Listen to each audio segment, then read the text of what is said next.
On Wednesdays, when you're up here, you get 4 minutes. At 3 minutes, a little red light will blink at you. it's usually standing room only. I lost my mom when I was 13. I think they're still paging me in that Sam's Club. At Asheville Music Hall. All the comics come to this show. All looking to make people laugh. All right, this is going to be a dumb one, but knock, knock.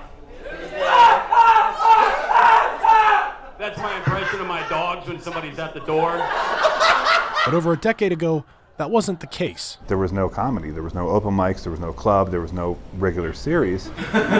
So some local comics had an idea. So it was really just necessity. We just needed an open mic to kind of keep the scene going. Oh, it was great. We didn't know we were a part of the first group. We just wanted to do stand-up. What's known today as the Disclaimer Lounge was born. March the 1st, 2013. I showed up and I was scared, but I did it and it changed my life.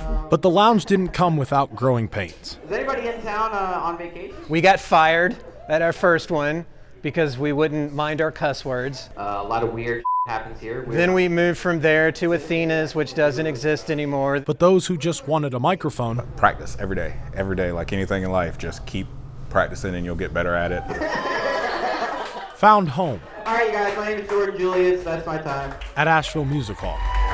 It's really grown. Yeah, the scene and our open mic has really shot up. All right, your next comic coming to the stage, the amazingly funny and beautiful Xandra Johnson. And word got around to people like Xandra Johnson. Going on Asheville Music Hall! I'm about 7 months in right now. I had no prior experience or knowledge of stand-up. So for the next 20 minutes, I was walking up and down the office aisle, doing little jumpies. Xandra was drawn in after performing one set. I was like, that was so much fun. I had the best time doing it, and it just got easier and easier. But has stuck around That's what you're trying to get to, so you really to get wanna better. just- I wanted to compare. Everybody's been so gracious, giving me actual feedback. Does that come across? Yeah, that is that I feel like I can use that an audience can't give me. Thanks, guys. Thanks, Andrew. We're supportive, we help people, and I think that brings in a lot of comedians because they feel comfortable to perform. That was a really great joke. You can have people be like, hey, that might upset this group of people. Here's how you tackle it. Be helpful at the beginning. To do it in a way where everybody can be happy. I mean, like sometimes it can be stuff as simple as like you held the mic wrong. So that's how you get out of it if it doesn't work. Yeah.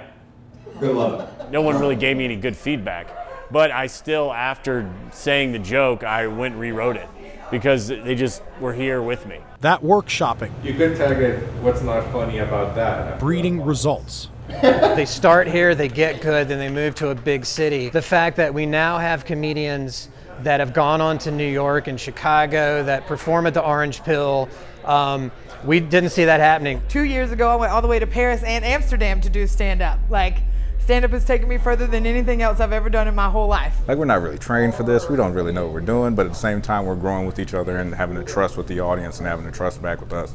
But I was born a stillborn child. And it's not just an audience that gained trust. My dad didn't want me, but I was stillborn, you know? It's kind of the Field of Dreams thing. Like, I knew if I built it, like, they would come. The 16th Asheville Comedy Festival starts next week. Charlie Gerentzer helped start the event. I felt like Asheville was a destination city, and I felt like the arts were huge here. Over 15 years, comedians from all over the country come to Asheville, and the ones that benefit the most Kind of getting back on a stage like that will feel really comfortable, but also it'll be a great opportunity to see so many comics. You know, there's been so many comics that have come out of the festival that we've booked on TV shows, that we've booked on tours. Was anybody else confused by the cameras earlier?